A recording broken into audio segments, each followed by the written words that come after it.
Hi guys, welcome to Stream 2.0. അപ്പോൾ guys ഇന്നത്തെ വീഡിയോയിൽ ഞാൻ ചെയ്യാൻ പോകുന്നത് യമഹയുടെ പുതിയ ബൈക്കായ യമഹ MT-15 റിവ്യൂ ആണ്. അപ്പോൾ ഗൈസ് നിങ്ങൾ ഇതുവരെ എൻ്റെ ചാനൽ സബ്സ്ക്രൈബ് ചെയ്തിട്ടുണ്ടെങ്കിൽ സബ്സ്ക്രൈബ് ചെയ്തോളം തന്നെ ബെല്ലൈക്കൺ ഒന്ന് എനേബിൾ ചെയ്യുക. അപ്പോൾ ഗൈസ് നമുക്ക് വീഡിയോയിലേക്ക് പോകാം.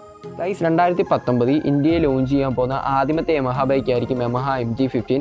ഗൈസ് അവർ ഈ വണ്ടി ഇപ്പോൾ ലോഞ്ച് ചെയ്യുന്നത് എന്തെന്ന് വെച്ചാൽ 150cc സെഗ്മെൻറ്റിൽ അവരുടെ ആധിപത്യം ഒന്നുകൂടെ കൂട്ടാൻ വേണ്ടിയിട്ടാണ്. നമുക്കറിയാം 150cc സെഗ്മെൻറ്റിൽ ഇപ്പോൾ നിലവിൽ റൂൾ ചെയ്യുന്ന അവരുടെ തന്നെ ബൈക്കായ യമഹ R15 V3 ആണ്. അതിനൊന്നുകൂടി ശക്തി കൂട്ടാൻ വേണ്ടി അവരുടെ പ്രസൻസ് ഒന്നുകൂടെ 150cc സെഗ്മെൻറ്റിൽ കാണിക്കാൻ വേണ്ടിയിട്ടാണ് ഈ യമഹ MT-15 ലോഞ്ച് ചെയ്യുന്നത്.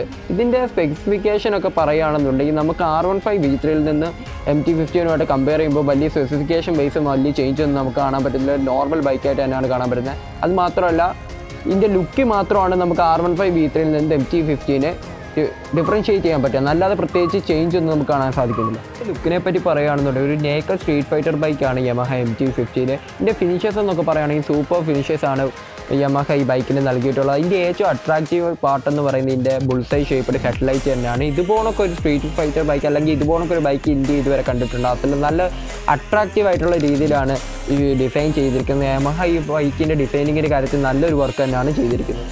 ഇനി ഇതിൻ്റെ എഞ്ചിനെ പറ്റി പറയുകയാണെന്നുണ്ടെങ്കിൽ R15 V3യിൽ യൂസ് ചെയ്തിരിക്കുന്ന സെയിം എഞ്ചിൻ തന്നെയാണ് MT-15ൽ യൂസ് ചെയ്തിരിക്കുന്നത്. എഞ്ചിനെ പറ്റി പറയുകയാണെങ്കിൽ 155cc single cylinder 4 stroke liquid cooled എഞ്ചിനാണ് നമുക്കിവിടെ ലഭിക്കുന്നത്. ഫ്യൂൽ സിസ്റ്റം എന്ന് പറയുന്നത് ഫ്യൂൽ ഇഞ്ചക്ടർ സിസ്റ്റമാണ് യൂസ് ചെയ്തിരിക്കുന്നത്.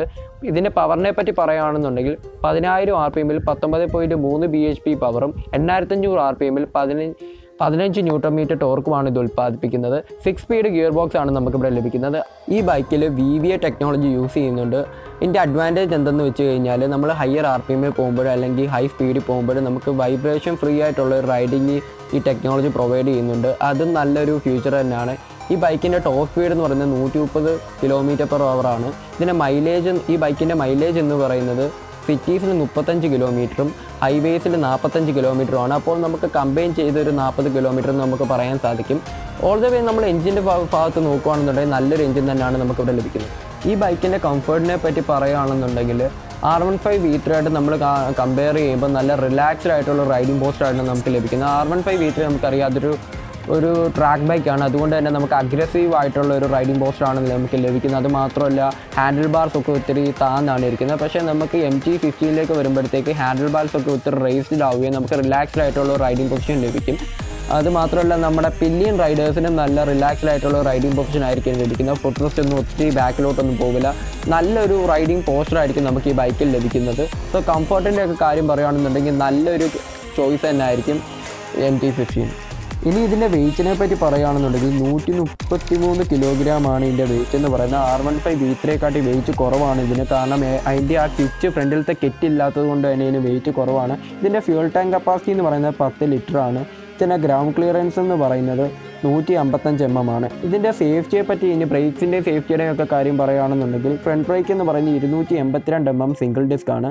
റിയർ ബ്രേക്ക് എന്ന് പറയുന്നത് 220 mm സിംഗിൾ ഡിസ്ക് ആണ്. ഇതിൻ്റെ അകത്ത് നമുക്ക് ABS ലഭിക്കുന്നുണ്ട്. ഡ്യുവൽ ചാനൽ ABS ലഭിക്കുന്നുണ്ട്. അതുകൊണ്ട് തന്നെ യമഹ സേഫ്റ്റിയുടെ കാര്യത്തിൽ നല്ല പ്രാധാന്യം നൽകിക്കൊണ്ട് തന്നെയാണ് ഈ ബൈക്ക് ഡിസൈൻ ചെയ്തിരിക്കുന്നത്. ഇതിൻ്റെ സസ്പെൻഷനെ പറ്റി പറയുകയാണെന്നുണ്ടെങ്കിൽ ഫ്രണ്ട് സസ്പെൻഷൻ എന്ന് പറയുന്നത് USD ഫോർക്ക് സസ്പെൻഷനാണ്. റിയർ സസ്പെൻഷൻ എന്ന് പറയുന്നത് മോണോഷോക്ക് സസ്പെൻഷനാണ്. നമുക്കിവിടെ അലോയ് വീൽസാണ് ലഭിക്കുന്നത്. ട്യൂബ്ലെസ് ടയേഴ്സാണ് നമുക്കിവിടെ ലഭിക്കുന്നത്. സോ അത് നല്ല ഫ്യൂച്ചർ തന്നെയാണ്. ഇനി നമുക്ക് ഇതിൻ്റെ ഫുള്ളി ഡിജിറ്റൽ ഇൻസ്ട്രുമെൻറ്റ് കൺസോളാണ് നമുക്കിവിടെ ലഭിക്കുന്നത്. ഇതിൽ തന്നെ നമുക്ക് speedometer, tachometer, trip meter, odometer, clock, ABS light, fuel gauge, low battery indicator ഇതെല്ലാം നമുക്കിവിടെ ലഭിക്കുന്നുണ്ട്. സോ അത് നല്ല ഫീച്ചേഴ്സ് തന്നെയാണ്. ഇനി ഇതിൻ്റെ ലൈറ്റിങ്ങിനെ പറ്റി പറയുകയാണെന്നുണ്ടെങ്കിൽ ഇതിൻ്റെ headlight, tail light, turn signal light എല്ലാം തന്നെ നമുക്ക് ഫുൾ LED-യിലാണ് ലഭിക്കുന്നത്. സോ ലേറ്റസ്റ്റ് ടെക്നോളജിയാണ് ഫുൾ യൂസ് ചെയ്തിരിക്കുന്നത്. അത് നല്ലൊരു ഫീച്ചേഴ്സ് തന്നെയാണ്. സോ ഈ ഓൾ ദ വേ നമുക്ക് നോക്കുകയാണെന്നുണ്ടെങ്കിൽ നല്ലൊരു ബൈക്ക് തന്നെയാണ് ഇതെന്ന് പറയാം. ഗൈസ് അപ്പോൾ ഇതിൻ്റെ ലോഞ്ചിനെ പറ്റി പറയുകയാണെന്നുണ്ടെങ്കിൽ ഓൾമോസ്റ്റ് നമുക്ക് മെയ് 2019 ഇത് ലോഞ്ച് നമുക്ക് പ്രതീക്ഷിക്കുന്നത്. ഇത് നമുക്ക് ഇനി ഇതിൻ്റെ കളറിനെ പറ്റി പറയുകയാണെന്നുണ്ടെങ്കിൽ നമുക്ക് 4 കളർ ഓപ്ഷനിൽ അവൈലബിൾ ആണ്. Grey black, blue black, all blue ഈ ഷെയ്ഡ്സിലൊക്കെയാണ് നമുക്ക് ലഭിക്കുന്നത്. പിന്നെ വൈറ്റ് വേരിയൻറ്റും ഉണ്ടെന്ന് തോന്നുന്നു. പിന്നീട് ഇതിൻ്റെ പ്രൈസിനെ പറ്റി പറയുകയാണെന്നുണ്ടെങ്കിൽ 1,20,000 രൂപയായിരിക്കും ഇതിൻ്റെ എക്സ്ഷോറൂം പ്രൈസ് എന്ന് പറയുന്നത്. അപ്പം ഇത്രയൊക്കെ ഉള്ളൂ ഈ ബൈക്കിനെ പറ്റി പറയാനായിട്ട്. നല്ല ബൈക്ക് തന്നെയാണ് എന്ന് തന്നെ പറയേണ്ടിയിരിക്കുന്നു. അപ്പോൾ ഗൈസ് നിങ്ങൾക്ക് ഇന്നത്തെ വീഡിയോ ഇഷ്ടമായെന്ന് വിചാരിക്കുന്നു. വീഡിയോ ഇഷ്ടമായെങ്കിൽ ലൈക്ക് ചെയ്യുക, കമൻറ്റ് ചെയ്യുക, ഷെയർ ചെയ്യുക. അതോടൊപ്പം തന്നെ എൻ്റെ ചാനൽ സബ്സ്ക്രൈബ് ചെയ്യുക. അതോടൊപ്പം തന്നെ ബെല്ലൈക്കൺ എനേബിൾ ചെയ്യുക. Thank you.